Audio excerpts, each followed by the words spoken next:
pengenalannya. Dalam strategi komunikasi menyoal merujuk kepada proses bertanya yang bertujuan untuk memperoleh maklumat, memahami perspektif dan menghasilkan pemikiran lebih kreatif. Pengenalan kepada strategi ini boleh merangkumi beberapa aspek utama.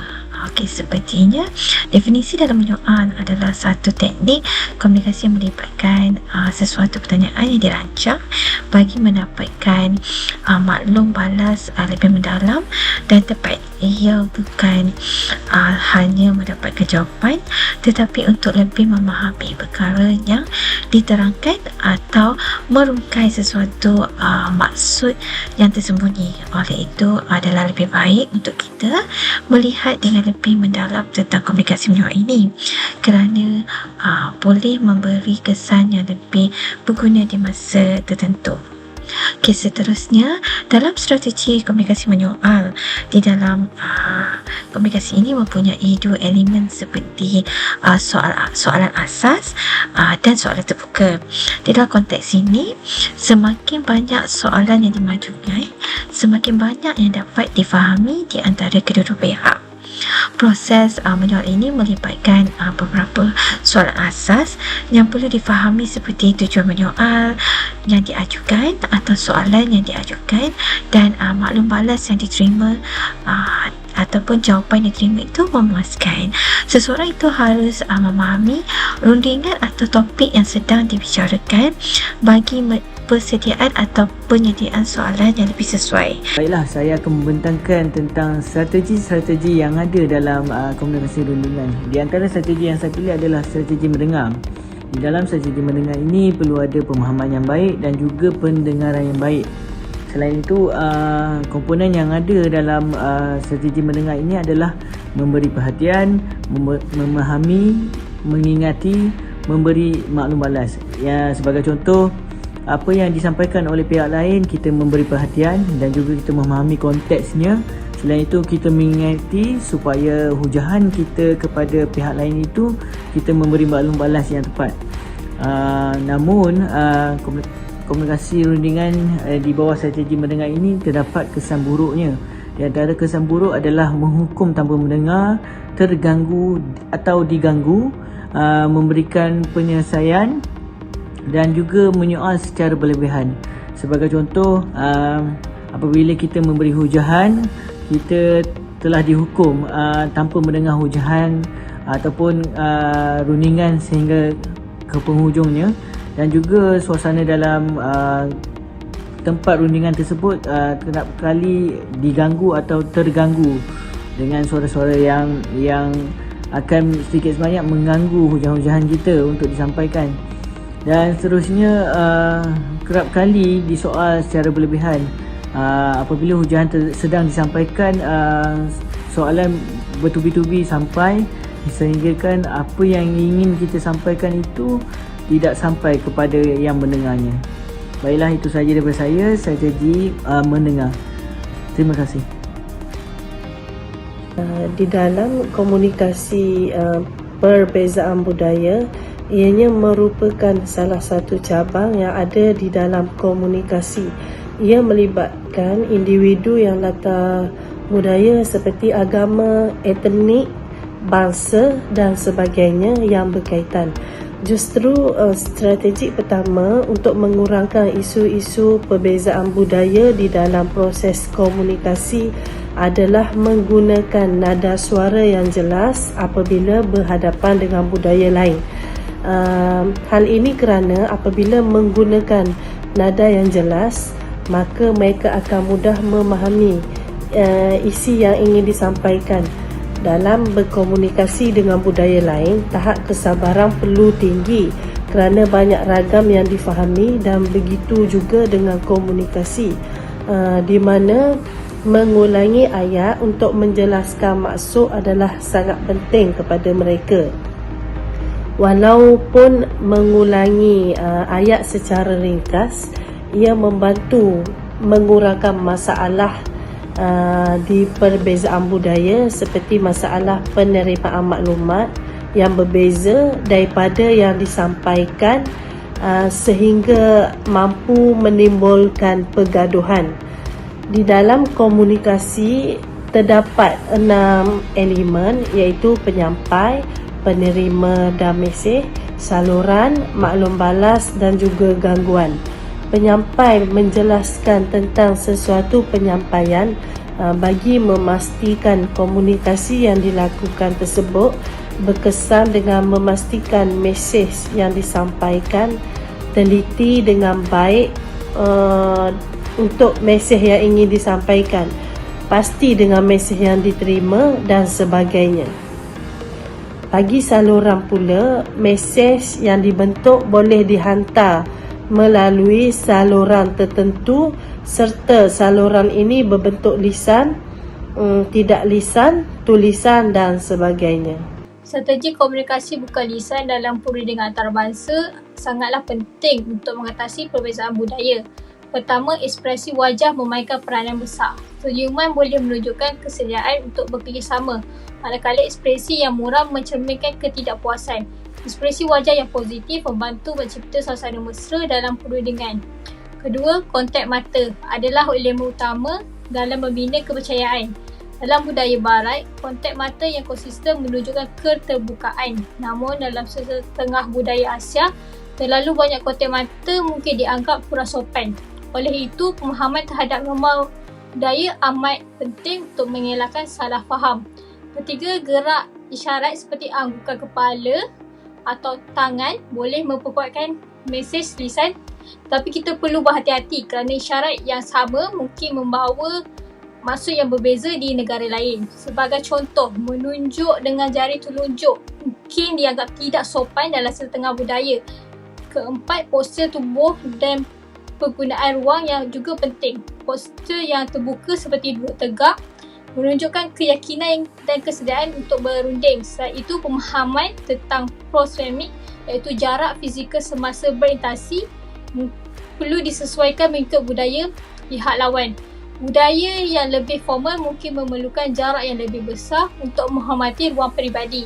Akhir sekali, sentuhan seperti berjabat tangan adalah sebahagian daripada komunikasi.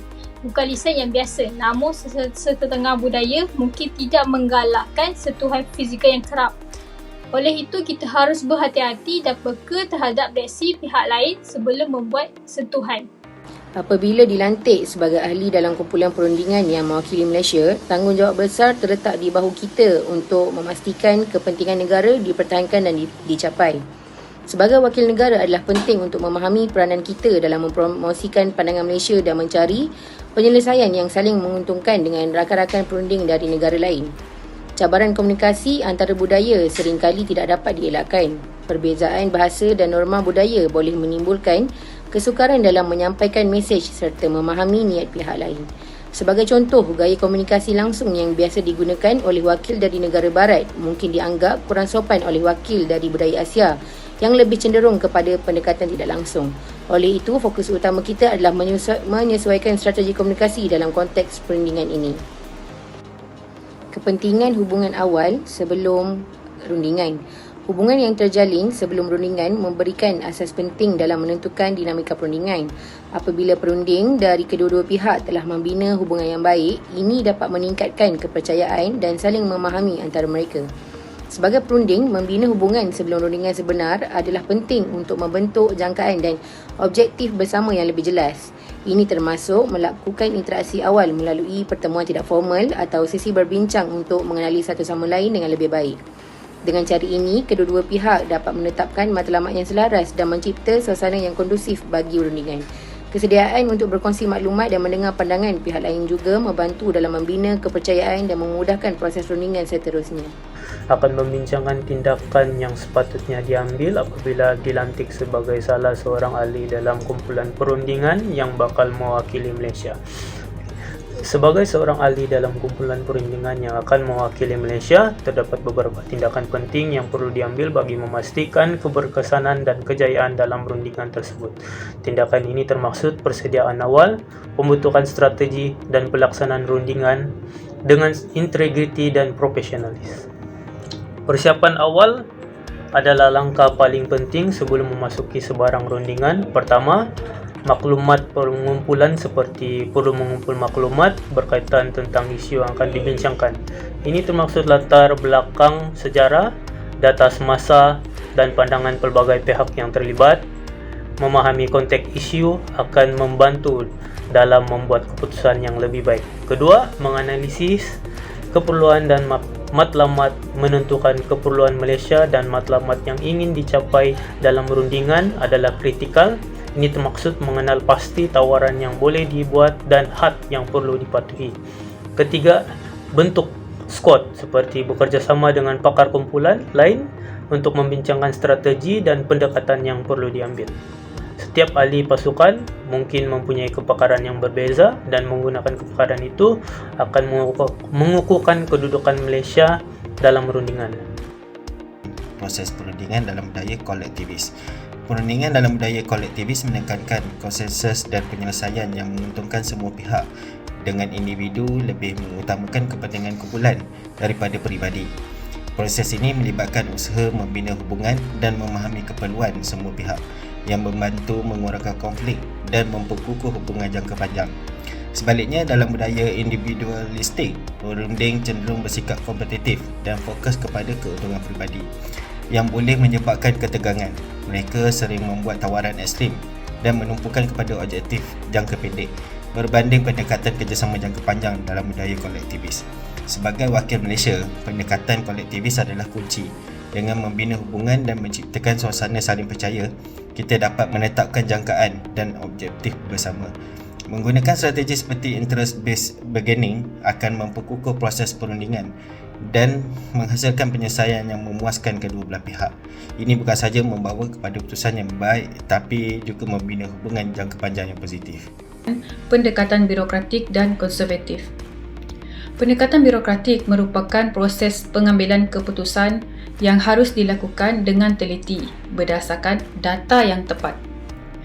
Manakala pendekatan yang cenderung konservatif pula terdapat keinginan untuk mengelakkan kesilapan dan memastikan bahawa semua aspek telah dipertimbangkan sebelum mengambil tindakan.